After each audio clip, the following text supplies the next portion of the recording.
G'day guys, welcome back to SuperCoach with DR and welcome to a video that I didn't think that I'd be making. So look, I thought I'd give some quick thoughts on my personal situation and why at this stage I'm highly considering trading out Josh Dunkley. Now, again, I'll take you through a few of my reasons, but this is very team dependent. This is very personal to me. It's due to some news that we got last night, a very dirty incident, Nank and the Seagull. That really hurt me and many other coaches out there. Luckily, just on that, and this is the advantage of having some decent cover and being able to use some loopholes. As you can see on the screen there, did have him as my emergency. So, lucky enough, I don't have to take that 31 on field. But Lloyd's a big part of it. Also, the fact that we've just got some news, and look, this is not confirmed, but it really made me think. Fantasy Freakos put a tweet out here saying, reading between the lines, no risks for Dunkley equals 2 weeks, but the key word there could be minimum. 2 weeks minimum. Now, at the start, I thought he'll probably just get over this. He'll play this week against West Coast. Then news came out, obviously, that he wasn't.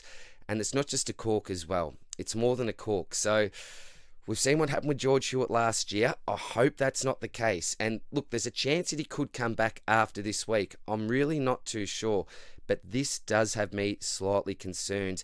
Bit of a high break even at the moment. In saying that, still got one of the largest, if not the biggest, 5-week average in the game. But it does concern me slightly.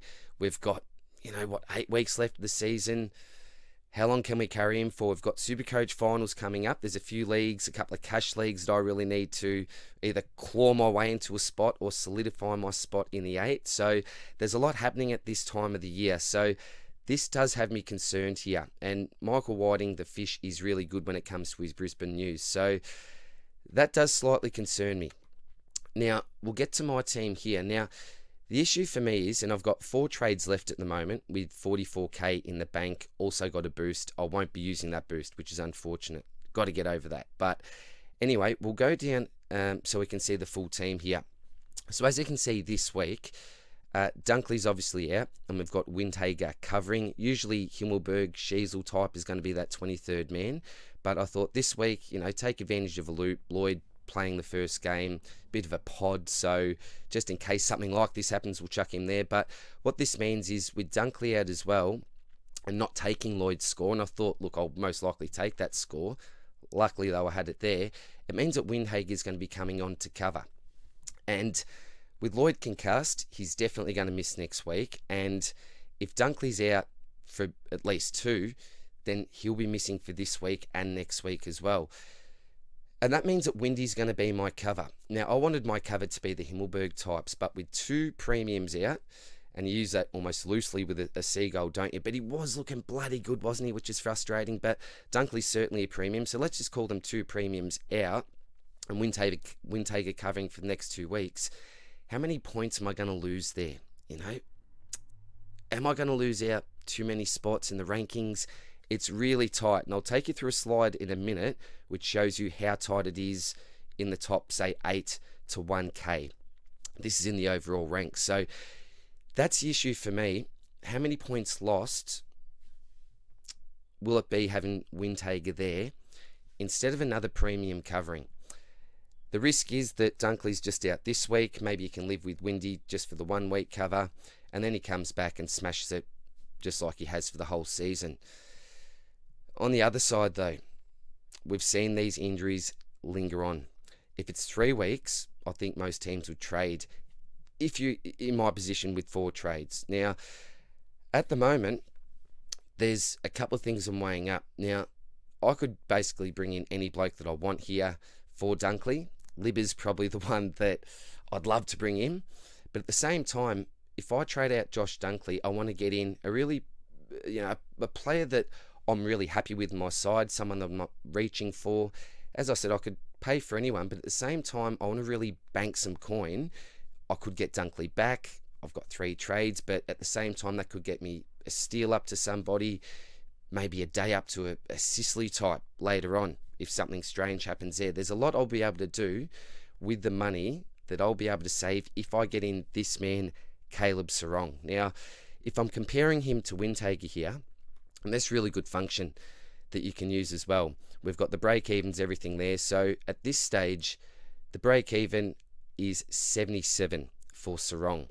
That's really, really friendly because he's had a phenomenal year to date. We can look here at his scores. So look at this. The bloke just basically has not failed. We saw in round one with the 70, not great. Tons after tons, 93, 84, couple low hundreds, and then bang up to 138. So I really like that. Who's he coming up against? So he's got Carlton this week. I only think he's going to get an 88. Remember, take these projections with an absolute grain of salt. 114. So some decent scores coming up here.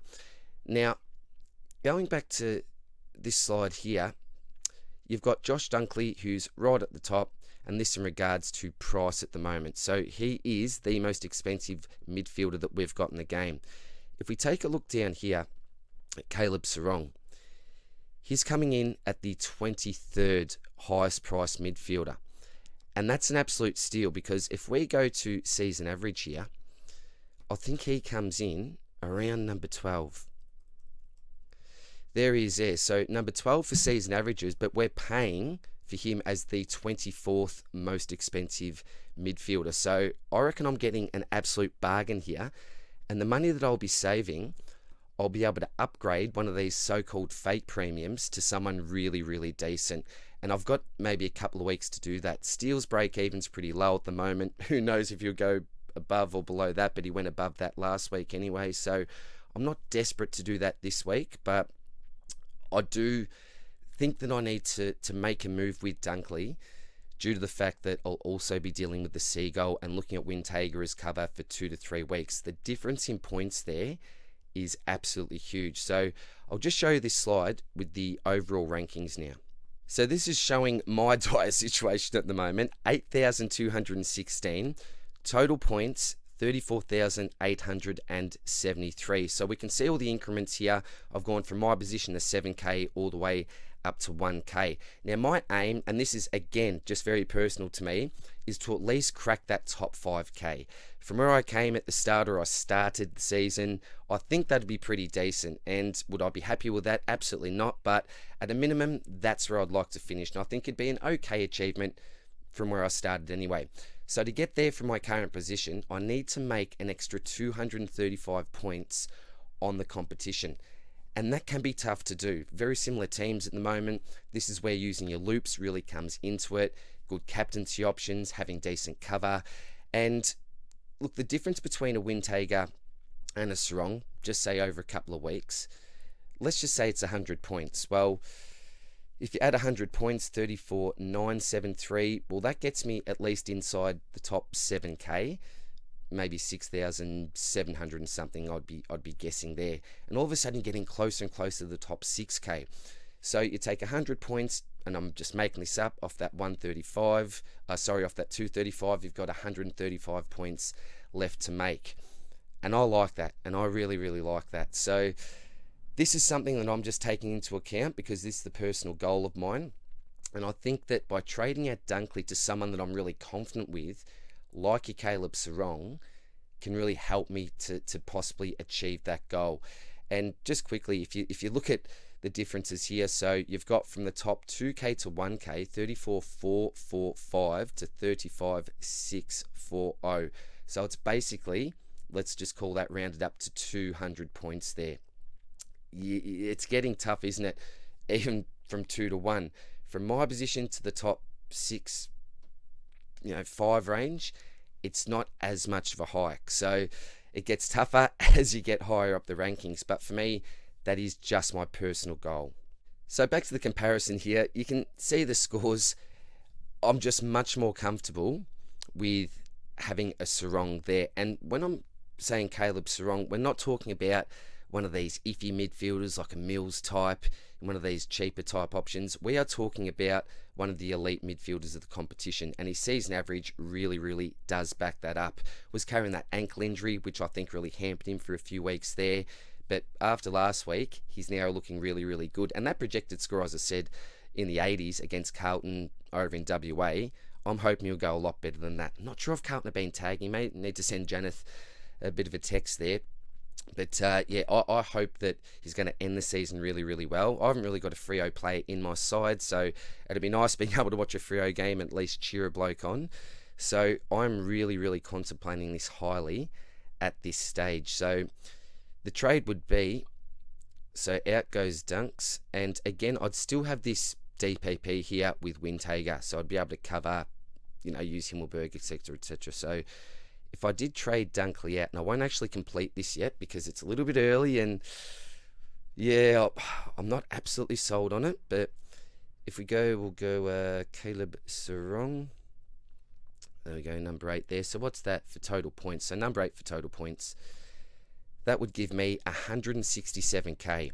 And being able to put that on top of someone like, if you look at his price, like a Will Day at 497, that gets you what? Jeez, we're actually looking all right there. A lot to contemplate. It gives me, a steal up to a 600k type player. Yeah, a Cogs could come out as well. He hasn't been performing too well. That gets you basically anyone you want up forward. Not that I'm really missing anyone. Maybe a Dunkley back, it could be, but that's just my personal circumstances, guys. I hate to do it because I love this man. Apart from the Pepsi Max King, my favourite Brisbane player, without a doubt, Josh Dunkley. Absolutely love the bloke. And look, he's one of those professionals. He'll do anything he can and everything he can to get back on the park as soon as possible. But with 4 trades, I think I need to take my chance now to get possibly a little advantage on the competition, because I think most other coaches will be keeping Josh Dunkley. And if you've got less trades than me, believe me, the best move, I think anyway, is to keep the great man. He could slap me in the face, be back in a week, score a 150, and then I'm scrambling to get him back in again. But that's probably what I'm doing at the moment, guys. So a bit of a random video. Apologies again for the short stocky. As you can tell, I'm starting to feel a lot better now. I think it's almost run its course, the flu. So yeah, apologies for that. But yeah, I thought I'd just do a quick one today. From a Brisbane supporter's point of view, I don't have any inside information about this injury or anything like that. It's just a little bit of gut feel. That tweet did worry me. Again, it could be wrong. He could be back, but we've seen what's happened to Oliver. This will not be an Oliver case, I'm sure about that. But we've also seen what's happened to someone like a Georgie Hewitt last year as well. And at this stage, I just don't want to take the risk when I've got 4 trades and I can use one now. This is why you try to bank trades. I've already got cover for next week with Lloyd. So, yeah, I hate doing it. But for now, Josh Dunkley, adios. I love you, mate. I may see you back soon in DR's Rusty Spoons. But for now, you're sold. Let me know what you think, guys. And all the best for this weekend. Cheers, bye. And again, stuff you, Nank. Dirty bastard. See you guys, bye.